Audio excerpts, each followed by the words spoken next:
advanced city. But today, for those who are familiar with China, if you visit Beijing, Shanghai, Shenzhen, Guangzhou, these are the top cities, you think that those cities are first world cities.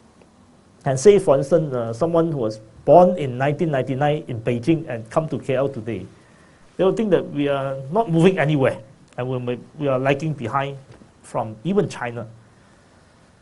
Now, one of these issues is actually how to grow the nation and what do we think for the next 20 years. One area that we have to start with, I think, is to look at wages. I think the number one issue on the minds of most politicians and the current discourse is cost of living. As if cost of living has increased a lot over the last 9 or 10 or 11 months. But since 2003, when Merdeka Center was set up, I have read almost all their public polls. Every public poll since 2003, about 16 years ago, cost of living has always been the number one issue. So we have been grappling with cost of living as an issue for the last 15, 16, or even 20 years, since the 1997 crisis. What is actually the real problem? The real problem is wages is too low.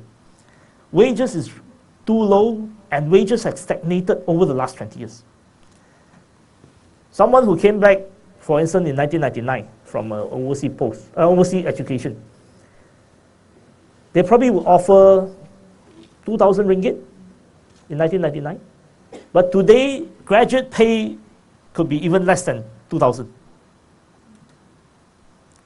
What does that mean? That means that actually we have a real serious issue with wages. And what are the consequences? The consequences are many, and I give you one example. We are now one of the biggest nation of among the biggest nations of overstayers in Australia and New Zealand. So we have Malaysians who overstay, work there, pick fruits, and most of them are graduates. And we have, well, depends on whose report you go by, between 400,000 to 1 million Malaysians working in Singapore. And Bank Negara says that those who work in Singapore, 40% of them are actually in the 3D sector, dirty, difficult, dangerous. They are earning less than 2,000 Sing dollar. And when I ask them, how much are you prepared to come back to work, they said, maybe if you pay me 4,000 ringgit, I'll come back. But we are not generating that level of salary for people at the bottom because we have something called foreign workers. Now, depending on whose number you go by, it runs into a couple of millions. We have less than 2 million documented foreign workers, but those who are not documented, we don't know. The point is that we have Malaysians working as foreign workers in Singapore, but we are continuously working on a low-end economy and not moving anywhere. Less than 30% of jobs are actually skilled jobs. So how do we move from here? I think we will have to find a way to find a new deal. And that new deal is one that we will have to convince employers, we have to convince employees, we have to convince government that the low-wage model is no longer relevant. The low-wage model was very relevant when we exported to the US. The main destination of whatever we produce was to export to the US in the 1980s. But today, US is not able to consume so much that we produce, and there are so many other producers, China, Bangladesh, and other people who are exporting to the US. So what do we do? I think we have to think about a virtuous cycle. How do we pay people better? How do we, through automation, through skill upgrading, get everyone to work on a higher level and reduce the dependence on unskilled foreign labor? It is not easy. It is not easy to shift that mindset, but I think this is something that we'll have to do for the years to come. Thank you. Thank you. Fundamentally, our economy has to change from one that values body count to one that values skills. if we continue to value body count, we'll just need more foreign workers, more unskilled labor. But if we think that this is an economy that values skill, we will have to pay for skill, and we'll have to, as an economy, we will need to reach that consensus, that compact, that New Deal. And employers, employees, government will have to agree that to move forward, we have to pay for skills. And when we pay for skill, that means we don't pay for body count.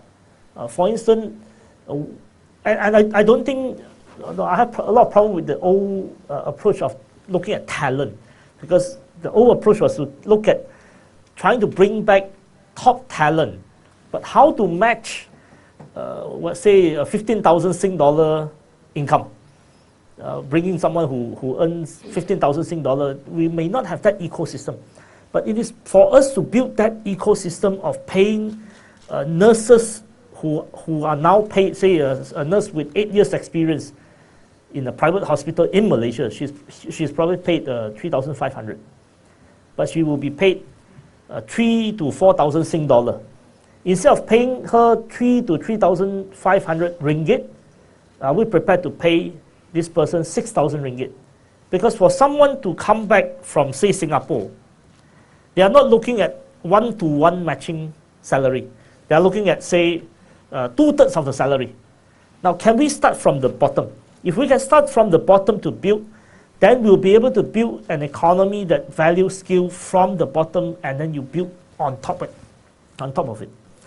What I did together with the former Penang Chief Minister, who is now Finance Minister in Penang, was that we were pushing for paying Malaysian cleaners or garbage collectors in the city council with better wages. Like most local council, the MPSP was actually hiring foreign workers through contractors. So there were about 100 contractors when we took power in 2008. Most of them, of course, were cronies, whichever way. And we waited for the contract to expire. And every contract expired, we hired Malaysian. We offer direct contract position to individuals. Instead of giving contractors, we give it to individuals. And eventually, MPSP hired 2,500 Malaysians, 90% Malays, at the pay of 1,400 plus, with a take-home pay of 1,900. So, low-end workers at 1,900 ringgit take-home pay. Now, if the entire economy replicate that, that means we will not be able to pay fresh graduate at 1,009, because otherwise all fresh graduate will become garbage collector, because it pays better. Likewise, I have been saying this over the last few months, and I've been trying to engage KDN to think about this. We are a strange nation. We hire 200,000 security guards, and of these 200,000 security guards, most of them are from Nepal, as if Nepalese are good security guards. But some of them do not speak the language. When there's a crime scene, they actually can't make police report. We're hiring them for body count, but not for what they should do. Imagine that, let's say in 5 years' time, we can work our way to change the institutional framework, regulatory framework. Some people have to suffer, perhaps, maybe those who have whole licenses may have to make adjustment. Eventually, let's say we shrink this sector to only 70,000 people. And out of those 70,000 people, 90% Malaysians, over a period of 5 years. But what do? You use CCTV, you use gadget, you use a lot of other ways to ensure that you use less labor, and eventually you pay each of them better. Now, someone has done it before. Bank Negara string is what they call security guards workforce from 600 to 300, and now each of them are police bantuan, and as a police bantuan you have to be Malaysian, and each of them are taking home about 3,000 ringgit. Now, if at that level people are paid 3,000 or 3,500, then you cannot pay a fresh grad at 2,000, because they'll become security guards. So I think we need that building block. Construction sector, how do we transform construction sector jobs from laying bricks to building IBS? I mean, each sector will require that painful process of refashioning jobs. And of course, we also have to look at new sector, new growth sector, green jobs, healthcare jobs, caring jobs. We will have to go through that difficult process as a nation and eventually come to an economy that values skill and not body count. I hope I answered your question. Thank you, Chin-Tong. Now, KJ. Hi, Eric. Value skill instead of value body count. And through that, we build the next level of economy. So if we actually, as a nation, we value skill instead of value body count, then from there we can build, for instance, what are our next step of investment into what area. And from there, we will have to ask a lot more questions, not just wages. For instance, over the years, we have been very focused on helping foreign direct investment to invest in Malaysia. We give them all sorts of pioneer status, incentive, but at some point we will have to ask, given that we have less labor now, and we no longer have a, what they call population dividend, what do we do? Do we still help foreign workers, foreign companies, foreign capitals that invest into Malaysia to hire foreign labor? Or we actually have to ask ourselves, should we also groom domestic capital in order for them to be global champion in 5, 10, 15 years? Now, those are questions that we will have to ask. Not easy. It's a mindset shift. How do we actually help domestic brands to not just be contractor for OEM, but actually producing something that we can be proud of. Now, I mean, these are difficult questions that we'll have to ask, and of course, you have to also ask of structural questions.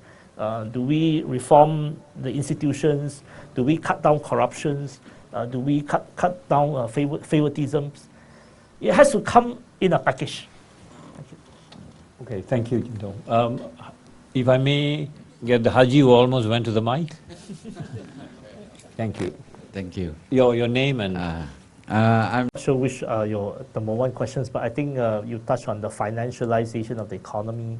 We may have to ask ourselves, in the years to come, are we still so dependent on property as a sector?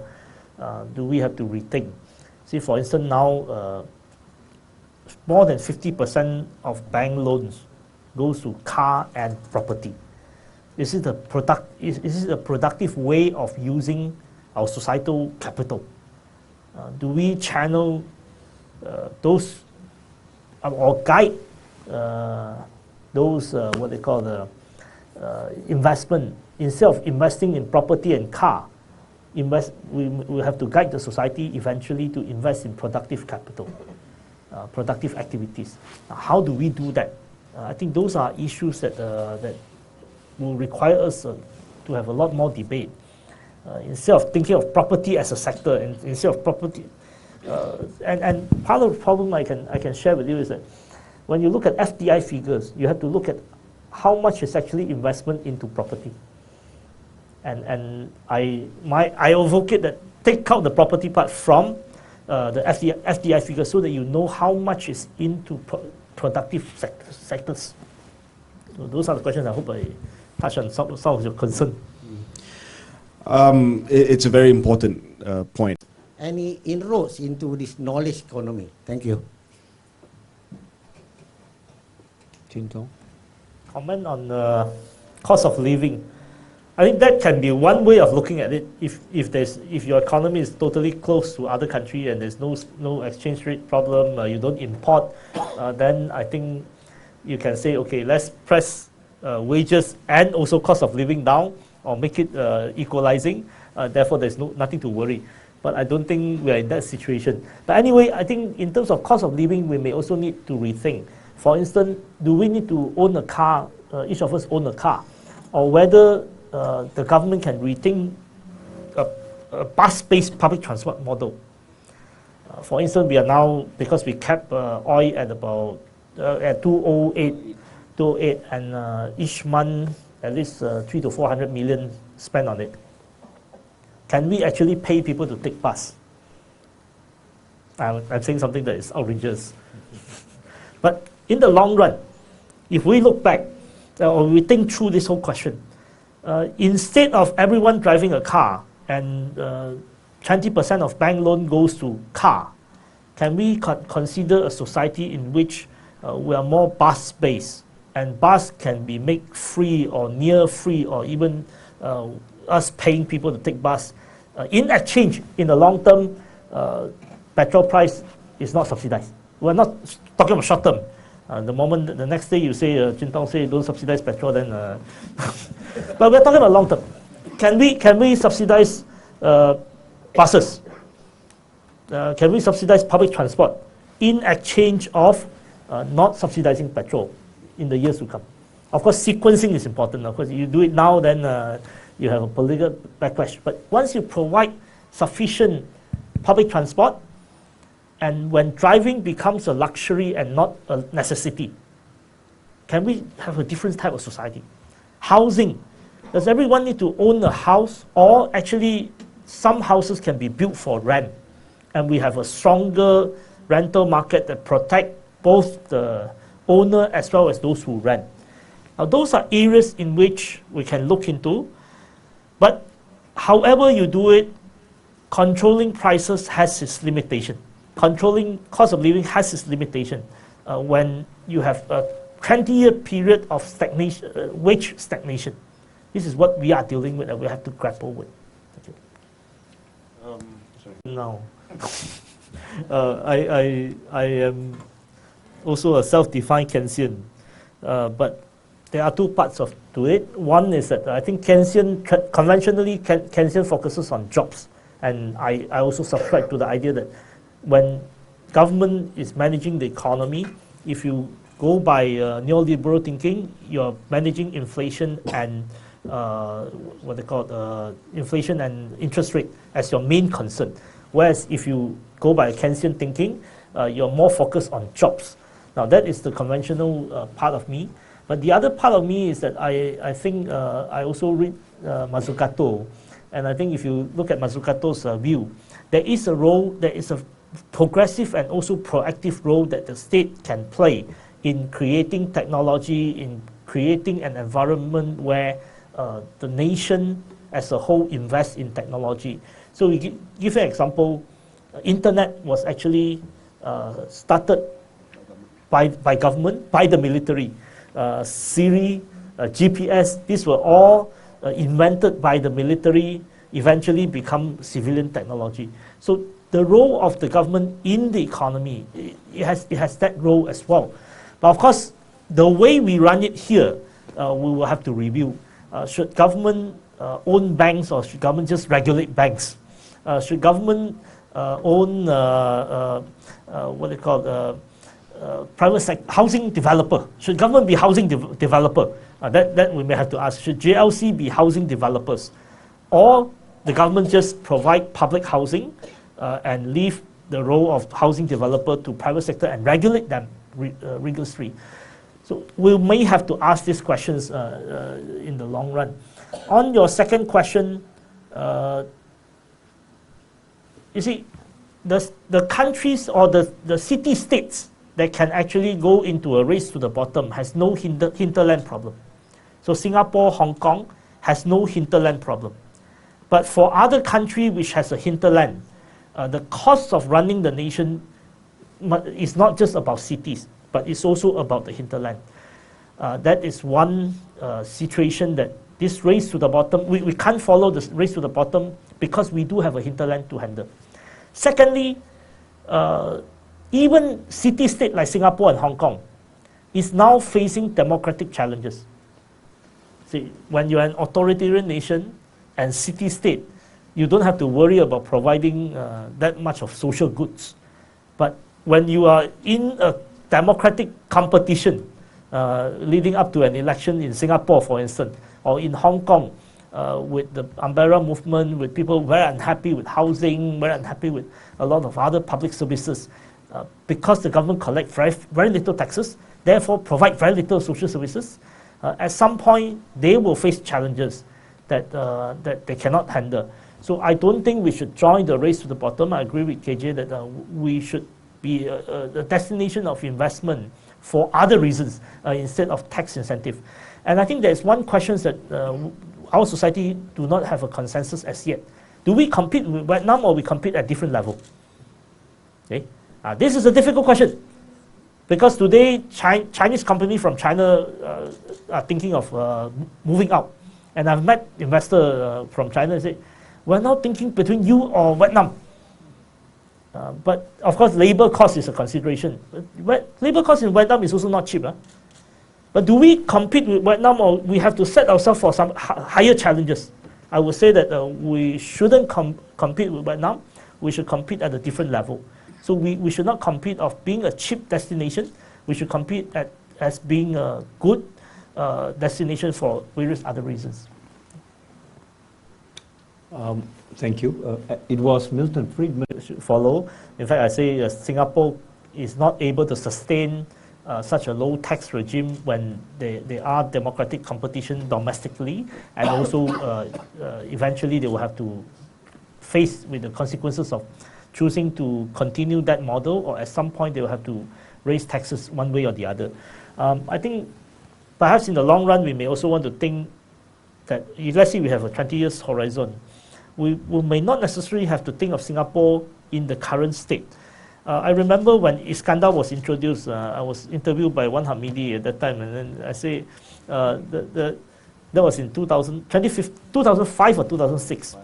Yeah, so I say we'll perhaps have to understand whether Iskandar is Shenzhen or something else. So if Shenzhen to Singapore, then that relationship, we'll have to see how to shape that economy. But we never know that in 15 years' time, now, if you look at Shenzhen and Hong Kong, Shenzhen is more advanced than Hong Kong. Shenzhen is more advanced than Hong Kong technologically, in terms of density of corporations, in terms of GDP. Shenzhen is bigger. So if we take a 15 years or 20 years point of view, if we can reshape our economy, our economic relationship with Singapore may not be what we see today. Yeah, so that's a point that I would like to make. But okay, on your questions of the moral obligation of economic thinking, I subscribe to that. I see myself as a social democrat. I talk about valuing people instead of valuing skill and not body count. I think about dignified and decent jobs. To me, in order for an economy to function well, in order for social cohesion to happen, we need to create dignified and decently paid jobs for ordinary people. So once your society has, majority of people get decent paid job with things that they are interested in, and they actually are gainfully employed, you will have a different type of social environment. You will have a different type of political environment, because at the heart of all this is about the dignity of the person.